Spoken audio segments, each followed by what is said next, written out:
Shalom Bapak Ibu Saudara yang dikasihi Tuhan, kita berjumpa lagi dalam perenungan intim dengan Allah. Pada hari ini, hari Rabu tanggal 19 Agustus 2026, kita akan mendengarkan dan merenungkan sebagian daripada firman Tuhan yang bertemakan Tuhan atas segala bangsa. Sebelum kita membaca dan merenungkan firman pada hari ini, mari sama-sama kita berdoa terlebih dahulu. Bapa yang baik, terima kasih Tuhan Yesus untuk hari ini. Sebentar kami akan mendengarkan sebagian daripada firman-Mu. Kami mau membuka hati dan pikiran kami untuk menerima lawatan-Mu. Biarlah firman ini yang menjadi rema bagi kami ya Bapa.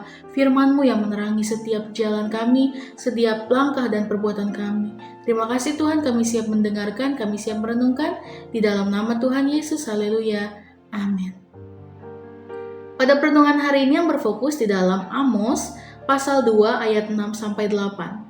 Lalu pembacaan Alkitab 1 tahun kita terdapat di dalam Mazmur pasal 94-96, dilanjut kepada Galatia pasal yang ke-1. Saya harap Bapak Ibu Saudara-saudari menyempatkan waktu untuk membaca beberapa ayat tersebut. Ayat emasnya hari ini yang terambil di dalam Amos pasal 1 ayat 2, lalu dilanjut kepada ayat 4-5. Tetapi saya akan membacakannya dalam ayat 2, demikian firman Tuhan.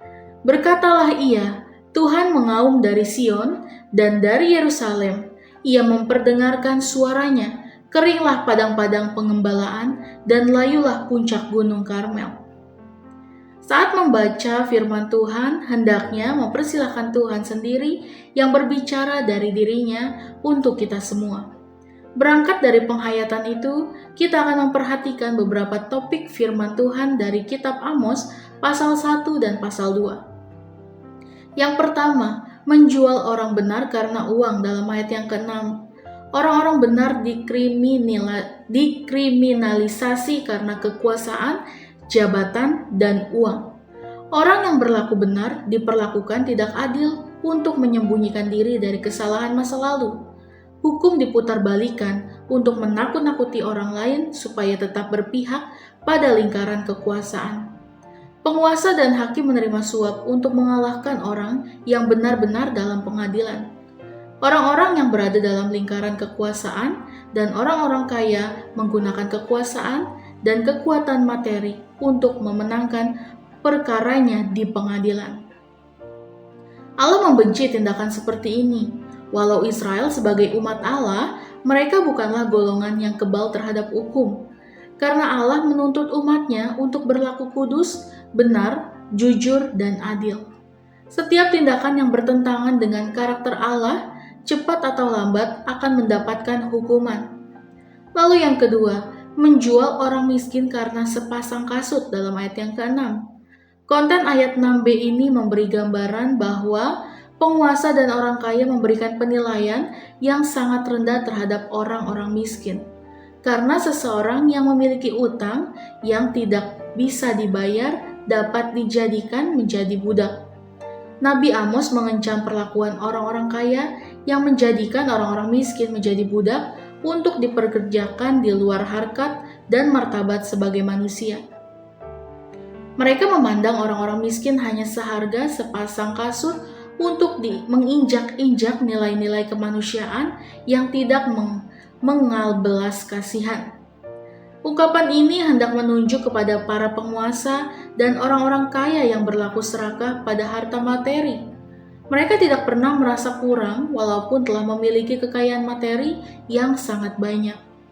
Untuk memperoleh keuntungan materi, mereka menjadi orang-orang yang buta pada nilai-nilai yang semestinya dikenakan kepada manusia sebagai ciptaan Allah. Hendaknya dihayati oleh setiap hari orang bahwa menindas orang-orang miskin adalah dosa yang keji di pemandangan Allah. Sepasang kasut tidak hanya sekedar mengungkapkan harga sepasang sendal, tetapi memandang nilai dan martabat orang miskin dipaksakan sedemikian murah. Karena itu setiap orang percaya hendaknya memberikan perhatian yang serius untuk membela kebenaran, keadilan, dan kesetaraan setiap orang sebagai ciptaan Tuhan. Jangan pernah mencari keuntungan materi dengan cara menindas orang-orang lemah. Lalu yang ketiga, menginjak-injak hak orang miskin dalam ayat 7. Ayat 7 ini adalah bagian dari tuduhan Allah terhadap orang-orang Israel yang menginjak-injak hak orang miskin. Ayat ini berkata demikian, menginjak-injak kepala orang lemah ke dalam debu tanah. Apa yang dimaksud dengan menginjak-injak kepala orang-orang lemah ke dalam debu tanah? Dalam hal ini, perkataan ini untuk menggambarkan perlakuan yang kejam terhadap orang yang lemah. Orang-orang lemah diperlakukan secara kasar dan dipermalukan di luar kewajaran. Karena itu hendaknya dihayati.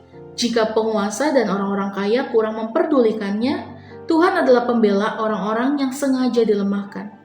Apa yang dimaksud dengan membelokkan jalan orang sengsara? Orang-orang miskin tidak memperoleh haknya dalam pengadilan. Tuhan menghendaki setiap orang untuk membela hak-hak orang miskin dan lemah.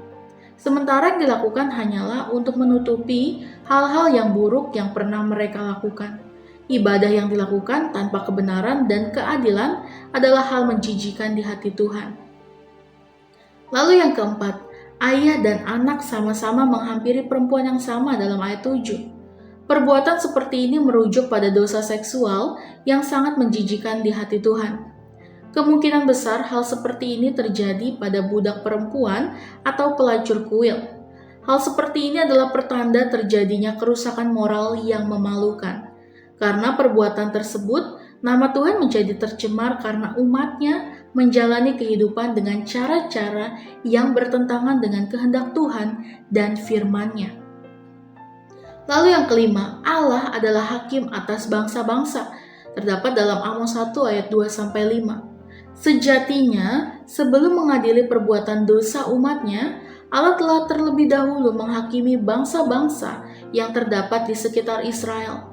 Untuk menyatakan hal tersebut, Allah berbicara melalui Nabi Amos demikian. Tuhan mengaum dari Sion.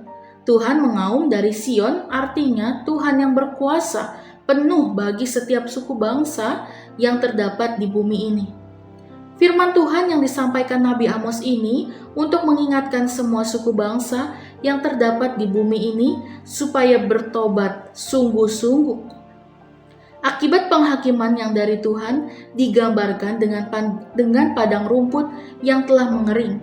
Selain padang rumput yang mengering, penghakiman Allah juga digambarkan dengan puncak Gunung Karmel yang telah layu. Tuhan adalah penguasa atas seluruh bangsa. Bangsa pertama yang diadili Allah ialah Damsyik. 3 bahkan 4 dosa. Artinya mereka telah berkali-kali melakukan perbuatan yang telah melewati batas kesabaran Allah. Damsyik berlaku brutal terhadap penduduk Gilead. Tindakan brutal terhadap sesama tidak akan luput dari perhatian Allah. Bapak Ibu Saudara-saudari dapat melihatnya dalam 2 Raja-Raja pasal 8 ayat 12, dilanjut kepada 2 Raja-Raja 10 ayat 32-33, dan 2 Raja-Raja 13 ayat 3-7. Bangsa yang berikut adalah Gaza. Dosa utama Gaza yakni menawan penduduk daerah lalu menjualnya menjadi budak kepada Edom. Gaza melakukan perdagangan manusia untuk memperoleh keuntungan materi. Hal ini adalah kekejian bagi Allah. Bapak Ibu Saudara-saudari dapat membandingkan dalam 2 Tawarik pasal 21 ayat 16-17 dan Yoel pasal 3 ayat 4 sampai yang ke-6. Memperoleh keuntungan materi karena mengorbankan orang lain adalah dosa yang keji di hadapan Tuhan. Orang percaya dipanggil untuk menolak segala bentuk kriminalisasi, kekerasan, dan penindasan terhadap sesama. Allah dalam Alkitab adalah Allah yang adil. Dia melihat segalanya, Dia mengetahui segalanya, dan Dia berjanji bahwa tidak ada ketidakadilan yang luput dari pandangannya. Keadilan akan datang dalam perjalanan sejarah bagi beberapa bangsa dan individu. Keadilan akan datang dalam kekekalan bagi mereka semua. Allah memerintah atas bangsa-bangsa dan kekekalan. Amin. Mari sama-sama kita berdoa. Bapa yang baik, terima kasih Tuhan Yesus untuk perenungan pada hari ini ya Bapa. Bapa, Engkau yang memimpin bangsa, Engkau yang memimpin setiap bangsa-bangsa ini ya Bapa. Kami juga percaya Engkau ada atas setiap kami Tuhan. Terima kasih Tuhan Yesus untuk kasih karunia bagi setiap kami.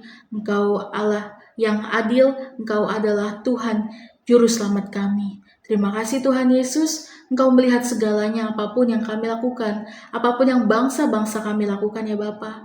Di dalam nama Tuhan Yesus, bangsa ini penuh lawatan oleh-Mu ya Bapa. Terima kasih Tuhan Yesus untuk kasih karunia-Mu bagi setiap kami ya Bapa. Terima kasih Tuhan, dalam nama Tuhan Yesus, biar kehendak-Mu yang jadi. Haleluya. Amin. Salam sejahtera bagi kita semua. Shalom.